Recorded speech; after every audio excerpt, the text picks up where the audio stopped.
when you are an author, you are in one side of the studies. When you are a reviewer, you are like in the opposite side. When you become an editor, you are in the middle again. You are in neither sides. You are in the side of publishing truth or something precisely predicting the truth. So this is a big responsibility.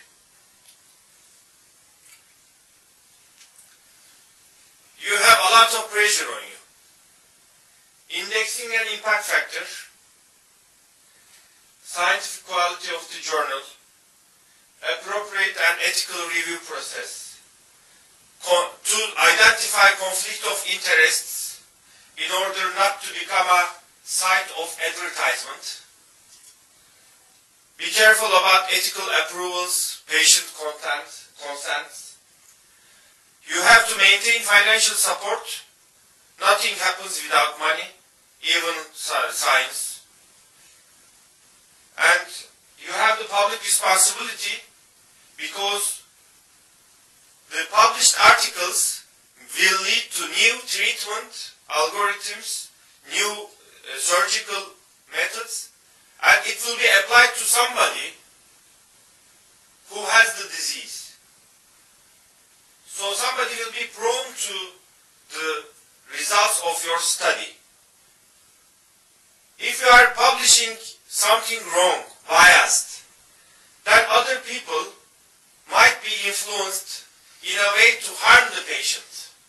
So you have the public and patient responsibility for the journal.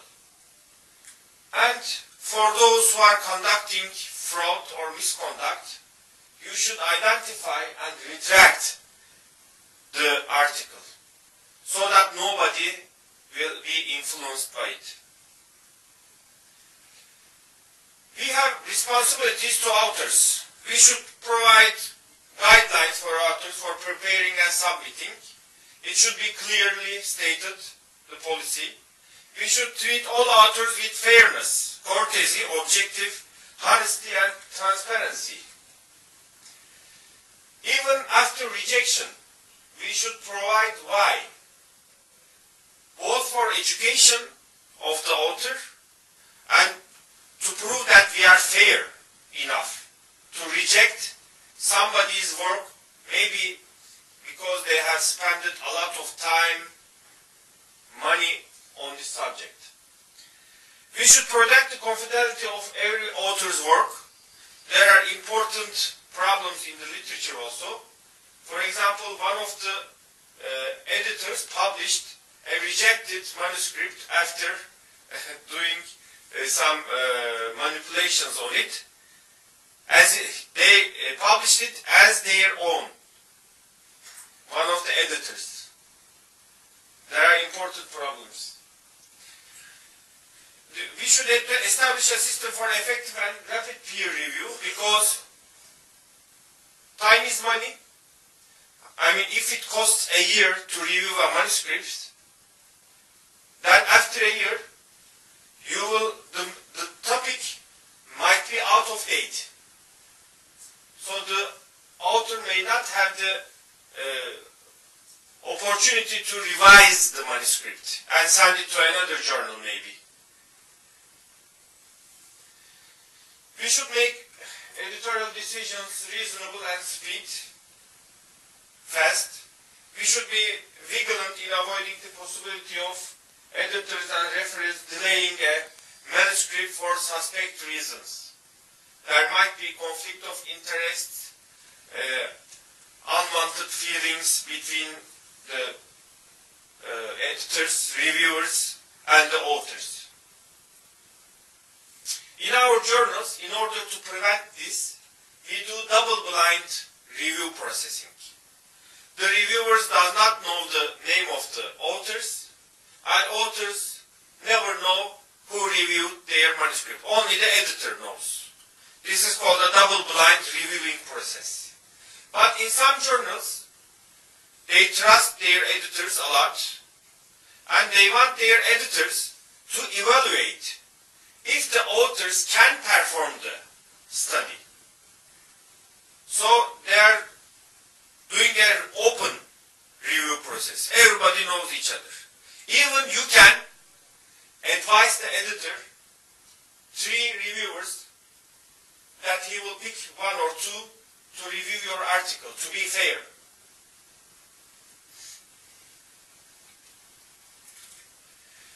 We have responsibilities against readers and scientific society. We should maintain the integrity of our journal. We should make certain that the readers need to evaluate the author's conclusion. The author's conclusions reflect the evidence provided in the manuscript. Because as I have told you before, some authors are discussing or concluding on subjects they have never researched for.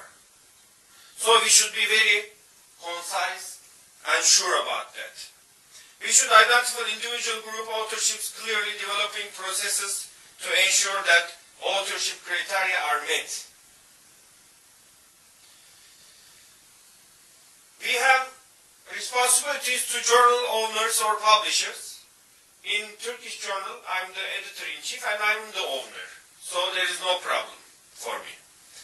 This is the society journal.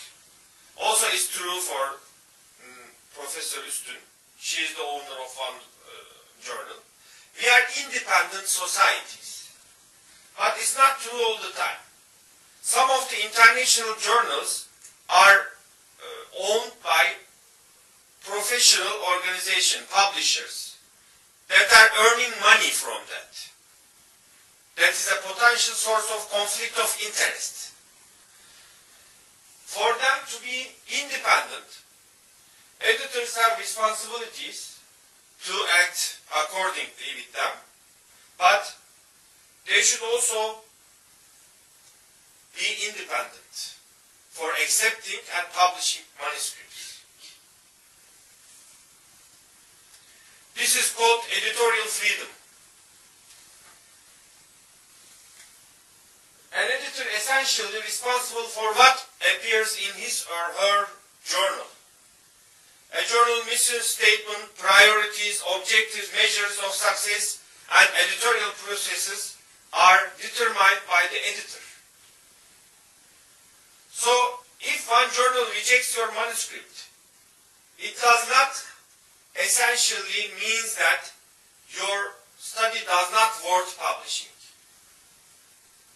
This journal might be publishing only very high quality, or let's say not high quality, but cases which will provide high impact factor. You will receive answers like that. It's a fair, good study, but because we have a lot of submissions, we cannot accept your study. So this does not mean that your study does not worth publishing. Editor chooses. This editor might not give importance to your subject, but other editors can give. This revision is different than manipulating the results again and sending it as if you have conducted a new study. This is not ethical, but the editors did not choose to publish. It is their journal. It is something personal in a way. So don't get disappointed easily. We should have written job descriptions. We should select the editorial board and board members without any pressure from the ownership or the society. We should have direct mechanisms, lines of communication with the publisher, owner, and publication site. We should have the mechanism to prevent inappropriate influence on the editor by others, to handle conflicts in objective, transparent manner with the goal of conflict resolution and maintenance of trust. This is very important. So as an editor, we should be very strict on scientific fraud or scientific misconduct. The basic motivation for that is the publish and perish pressure on the academicians, the easiness of publication, desktop publication. Hard to prove this fraud. You need other people to say that yes, it's a fraud, and as they are involved as authors, you find nobody to say that it is wrong. There is a Hollywood syndrome. It is the desire to be famous, earn a lot of money. So these are the basic motivations of scientific misconduct. Types of fraud are fabrication, falsification, plagiarism, ethical problems, ghost authorship, conflict of interest. In these ethical problems, the consent forms are especially important. Fabrication is fictitious patients, data fabrication, data fitting for missing variables, fake reports or results, inappropriate citations as if they support the findings. You go and read the manuscript and they are saying the opposite of what the author said it is supporting. Not preserving data is now accepted as a sign of fabrication. So my computer was burnt, stolen. These are raising questions about fabrication. So we learned it late. For myself, I know this. For this last sentence, I realized it after I became a reviewer and involved in an editorial process. Before that, we didn't know the importance of keeping and conserving the data, especially for randomized controlled trials, as they are level A evidence. Very important for the society, both for the scientific society and for the society. They should be kept forever, so that they could be checked, controlled, reanalyzed, and included in that meta-analysis. Falsification is manipulating research material, manipulating the methodology after the study finished, manipulating the results, intended statistical errors, deleting the data that is not in conjunction with desired result, not reporting the result due to conflict of interest, not reporting complications and unwanted results. This one, not reporting the results due to conflict of interest, is usually seen in supported studies. A company, a drug company or a producer of a specific device is supporting you as an independent researcher to conduct a study. And your study results in a conclusion that is saying, for example, the drug is not working, or the device does not contribute to the diagnosis, but they don't want you to publish it. So you should sign a consent before starting a study that you should publish any result that is obtained from the study, in favor or against. Plagiarism is important. The beginners do plagiarism a lot, unintendedly, because because of language problems, because of interpretation problems, because they are new in the area, they are more likely to imitate the sentences of other manuscripts. So be careful. Using ideas, methods, sentences, and results without citing is a problem. Cite it. For academicians, ideas and sentences worth a lot. Who produced them first should be cited and honored, because our world is built on ideas. And sentences are the mirrors of our ideas. So please cite the academician who first produced the idea. It is important. Acting as if everything was accomplished by one of the authors and don't giving credit to other authors is a plagiarism. We were forced to conduct studies, and we didn't have our names on some of the studies because the chief of the department was very angry with you because of one patient, for example. He said, don't write the name. This is plagiarism. Not writing the authors who contributed to the study is a plagiarism. Try to give the impression as first done me, first done by us is a plagiarism. If it was done by other groups before, even in another language. So if you are not searching every language, for example, Chinese journals, for example, Turkish journals, be very careful. This is to say this is the first study, this is the first method. Be very careful to say that. Not citing important manuscripts on the same subject is both a plagiarism and will be a reason to be rejected. Because the editor might get the impression that you are misleading me if you are not citing important, conflicting or supporting studies.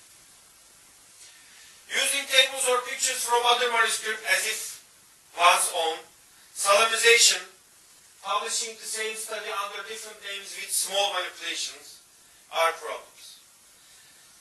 Ethical violations are very important for the editor.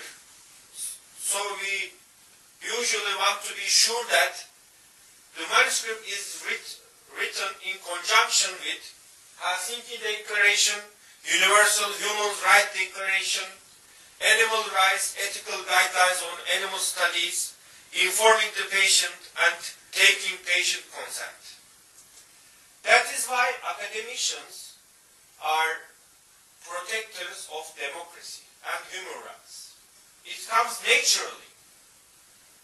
If you don't respect to animals or humans, you cannot become an academician.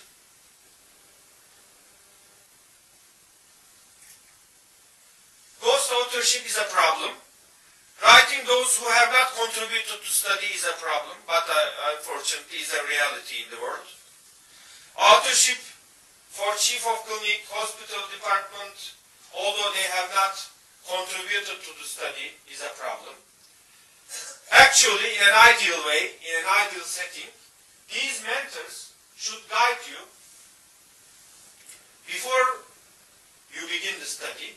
They should guide you how to conduct the study, how to avoid bias, and they should help you include patients, recruit patients. But what happens in our society? Everybody is against you. They don't want somebody to make manuscripts or to make scientific studies. They do everything, but after the study is written, everybody wants to be a part of an authorship. Writing one's own name as first author by using the manager position is another problem. For example, our managers used to say like that, let's do a study on polycystic ovarian syndrome. Yes, okay, you search the literature, you organize new treatment modalities, you collect, include patients, you follow up, you write down everything, and you become the second author. There is no intellectual contribution here from the manager or the chief. He is just giving the permission, His Holiness. Only giving the permission. Yes, you can do the study. And getting the first author position is not fair. Conflict of interest is important. Money is our weakness for the academicians and for the humanity. So, not publishing the true results, conflicting with the sponsor of the study, not publishing a failed method, it is important. You might think that one method may work because of the literature, you read about it, you have the basis for it, and you are setting a study, a method, a surgical method. But it's not worth publishing. Because others would not do the same mistake. It is also important for an editor, for me. It is also important.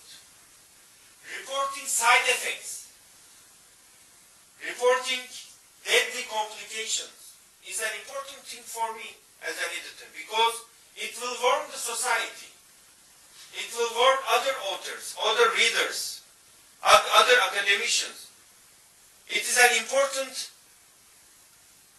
primary endpoint. Death, serious complications.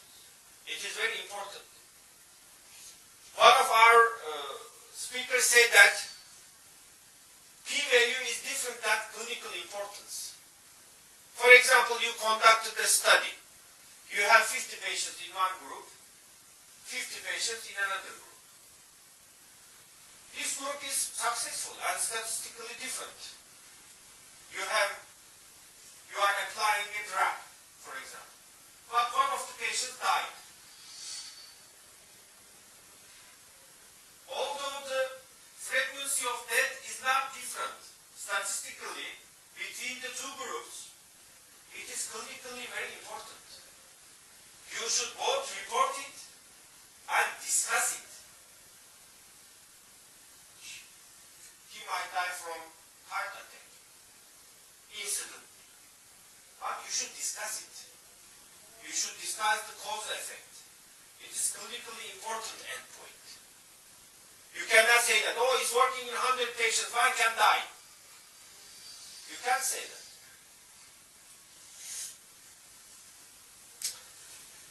We have a role in prevention of fraud. In case of suspicion, we can ask questions to the author. You should reply. I mean, hiding does not work. Don't giving answers does not work.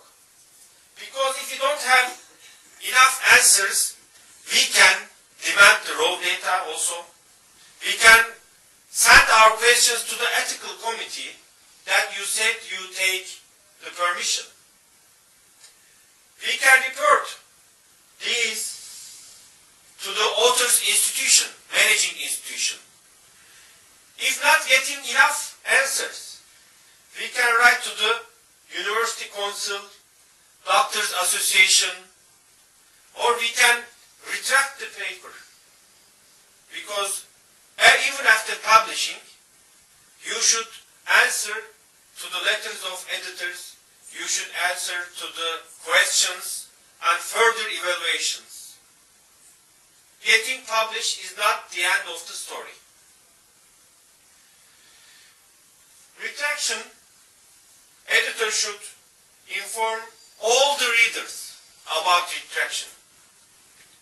He can send mail about this retraction. Retraction note should be written on the manuscript whenever demanded, and it should be written on it in the internet.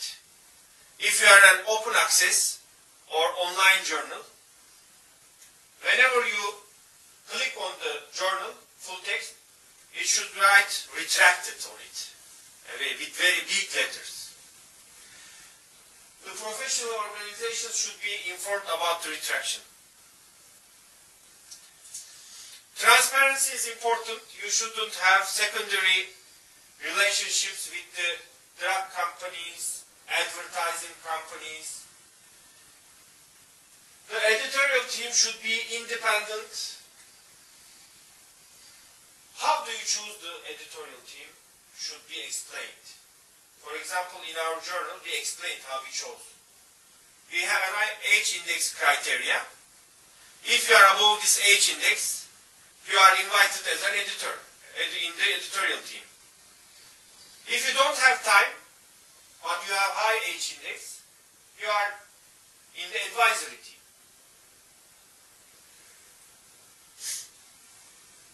The editors should be very cautious in not misleading the authors. No hidden fees. You don't talk anything about fees, and after it's accepted, you are saying that, yes, thank you, you should send $1,000 for publishing. It is not ethical. Copyright and license agreements should be obtained and declared. Ownership website should be clearly stated, and in the website you should clearly state who owns, who are the editors, who are the chief editors of the journals. Name of the journals, conflict of interest, access, revenue, advertising, publishing schedule, archiving, and direct marketing should be openly published and free to everyone who is curious about it. As an editor, we are under pressure of getting indexed in Science Citation Index, PubMed, and others. Why? It increases the quality of manuscripts that are submitted to the journals. It increases your place or credit in the scientific society. So editors should always be checking themselves to be ethical about this, but they should work on getting their journals to be published or indexed in these international journals. What is important to be indexed in some of the sites? Impact factor. How do we calculate the impact factor? For example, Nature's impact factor in 2014 is 41.4. It's one of the highest impact factors in the literature.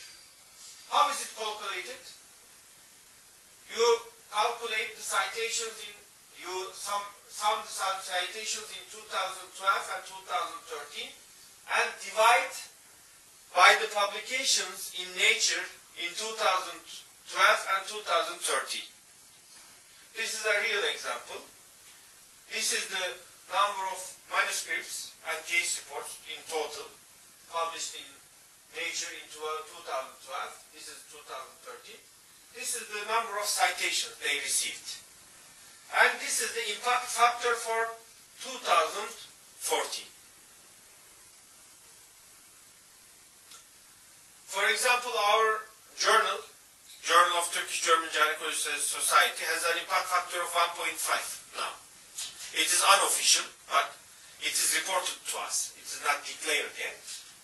This is higher than an impact factor of one of a known German journal in this area. So it is important to work. There are some editorial policies that affect the impact factor. The owner or the editors can make citation manipulations. It is reported in the literature that editors may want you as an author to cite manuscripts from the same journal to increase self-citation. You don't have to do it. You don't have to be a cute academician. If you don't think it's appropriate, don't cite it. Everybody is independent, and we should do everything to protect this independence. And editors like reviews from very famous researchers, because reviews get a lot of citations. Increasing the number of reviews is another way of manipulating the citations. We only see in our dreams. as journals of Turkey, you don't see this much. But we are waiting for reviews, of course. Our dream is to publish only grade A level of evidence. What are they? They are clinical practice guidelines and meta-analysis of systemic reviews. Of course, we like them a lot because they got a lot of citations. They have great impact on daily practices of doctors. The readability increases. But unfortunately, this is not the real world for none of the journals. We like randomized controlled trials also. It is a level A grade of recommendation and level 1 level of evidence. All or none studies are also level 1 evidence, but they are of grade 1B recommendations. Usually, because of easiness and time limitations of the academicians or rare occurrence of the diseases, we usually see these type of studies. Systematic review of case reports, outcome research studies, case control studies, cohort studies. These are all grade B level of evidence, and in the literature, 90% of the manuscripts are grade B level 2 impact of evidence. This is important. We want our authors' manuscripts to be cited by others, to be included in meta-analysis. So we want the authors to send the manuscripts in accordance with these guidelines. One of them is uniform requirements for manuscripts submitted to biomedical journals. The other one is consort statement for randomized controlled trials. Other one is quorum statement for meta-analysis and systemic reviews of randomized controlled trials. Other one is Moose guidelines for meta-analysis and systematic reviews of observational studies. So that criticism will be very low. I did a study on my own journal. I'm the editor-chief of this journal now, and I'm in the editorial board of Journal of Turkish-German Gynecology Advisory Board now. Why was the studies rejected? The question is the ethical guidelines followed? See, in the accepted manuscripts, yes, 100%. In printed ones, there are missings, but we wanted the authors to clarify it, the missing ones, so that they clarified, or some of them were case reports, not applicable, retrospective. So the published and accepted and printed ones have good report on ethical guidelines. Look at the declined ones, some of them are exactly not ethical. Is the summary of the manuscript precise? See, the declined, rejected ones. No, most of them, the summary is not precise. That is why the reviewer reading the summary sometimes is not appropriate. Summary or the abstract is the outfit of the manuscript. Material and methods is the human, and discussion is the heart. Think a manuscript like a man or a female as a human being. So you face somebody with the outfit first. It's very important. Language of the manuscript of course, not acceptable is higher in declined ones. Even in printed ones, the editor may take the workload of correcting and paying for others to edit the manuscript language. But first of all, it should worth publishing and it should have a good materials and methods section. The declined ones. See, a considerable amount of them are not worth of investigation. It's an old story. It is a repeat of what was already found and clarified. That is why it is rejected. Is hypothesis clear? See, in the declined ones, no. Almost half of it was rejected because the hypothesis is not clear. The hypothesis may be clear, but it's not evaluated fairly in the materials and methods section.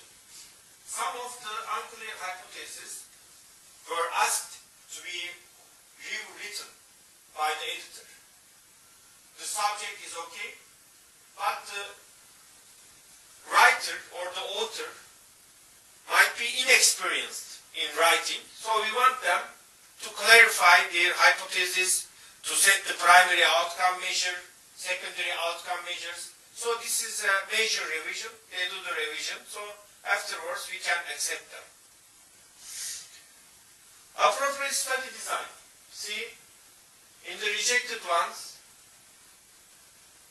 the study design is inappropriate. That is why they are rejected. Can methodology be evaluated? No. In the rejected manuscripts, see these one, yes, and partially yes. You can evaluate the methodology. In the rejected cases, they are rejected mostly because their methodology cannot be evaluated. Not described well, not written well, not conducted well, not designed well. That is why they are rejected. Are biostatistics correct? Of course, in the rejected ones, inappropriate biostatistics are seen. Are conclusions supported by the data? See, most of the rejected cases, they don't have a good methodology, and their conclusion is not supported by the data. We are not newspapers. You need to have a methodology. Are sources of error addressed appropriately? This is the discussion section. This is at the beginning of submission, at the time of submission. In the declined one, most of them no. In the accepted and printed ones, there are also sources of error, but it is not related with the data or the results. It's related with discussion. So in this time, as an editor, we usually want revision of the paper because it's a good paper, conducted well, results are fine. The authors have sources of error in discussion section, and they don't want to mention about limitations. Sources of error are limitations that should be mentioned in the discussion section. So we ask them to do revisions about limitations so that the reader can understand the results and interpret well. Are important papers cited? The declined ones are mostly not cited. I want to give two examples of rejected articles. One of them was conducted on polycystic ovary syndrome cases, 30 cases. The other one is 33 cases in the control group. They checked for a gene polymorphism. They said that this gene polymorphism is higher in the polycystic ovary group, but lower in the control group. This is a female. There are two important problems in this issue. One of them is that this gene polymorphism was found to be between 35 to 75% in the studied population. So both of these frequencies are within the reported frequency. So how can you say that this gene polymorphism is important in the pathophysiology of polycystic ovary syndrome? The other one is polymorphisms are very frequent in the population. And you cannot state that they are one of the important pathogenic mechanisms of one disease. You need gene studies, you need translational studies, you need expression studies, and you need to find the exact mechanism. So polymorphism studies are important, and you should be cautious with what you are saying as a result. Another study, this was conducted on infertile patients. They wanted to know the predictive value of transvaginal ultrasound to detect uterine problems. Remember, I have told you about prediction models, false positive, false negative, positive predictive, negative predictive value. So they have cases with suspected uterine anomalies. How did they suspect? Instantly? Or were they influenced wholly? Is it a holistic approach? We don't know the mechanism. So they checked the abnormal ones they suspected in ultrasound. They checked them with hysteroscopy. Some of them were normal, some of them were abnormal. So they want this manuscript to be published. But what about normal ones? What is the gold standard test that is supporting that ultrasound evaluated to be normal is really normal? Or what is the method that is saying your interpretation about normality might be wrong? No. We rejected this manuscript, and unfortunately these authors feel very concerned and angry. They conducted a very good study, how we could reject this study, and they wrote me a mail about being unfair. But even now, as medical students, you can interpret that this sample is not providing enough scientific evidence for the predictive value of ultrasound in the diagnosis of uterine problems. Thank you.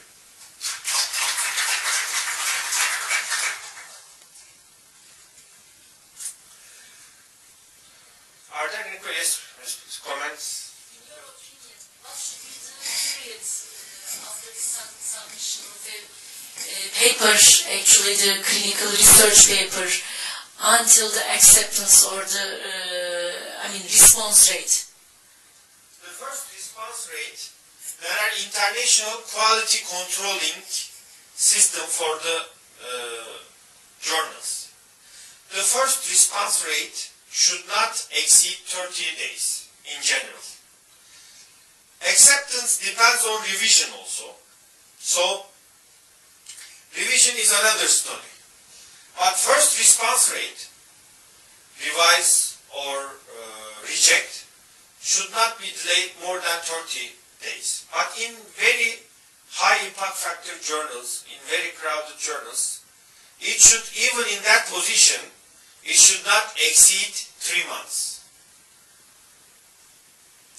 But acceptance and publishing depends on the revisions, how many revisions did the author make, did they address the questions or comments of the reviewers appropriately. Sometimes we send 2-3 times back to the author for revisions, for not addressing the questions or comments appropriately.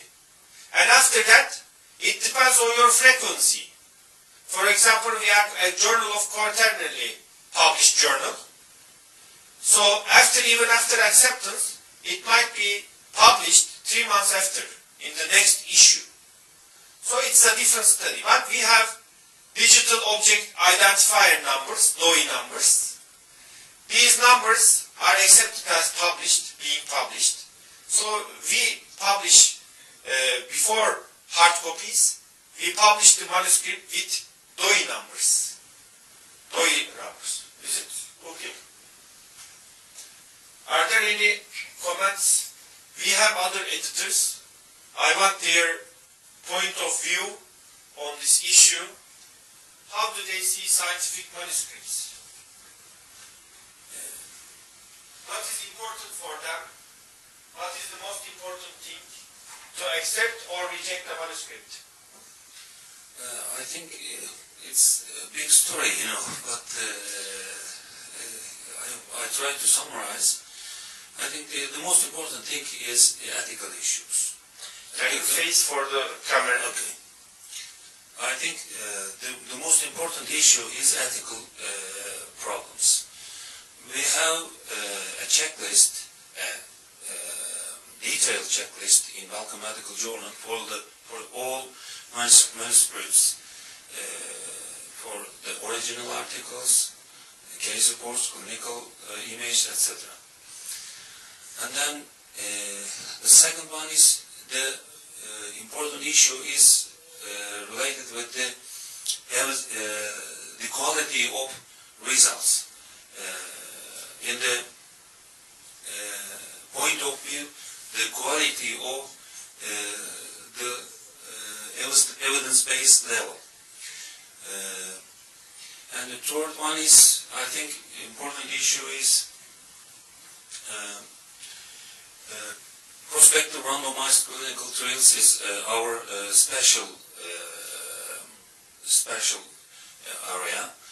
We try to publish this kind of papers, but in Turkey and in also Balkans, it's not often.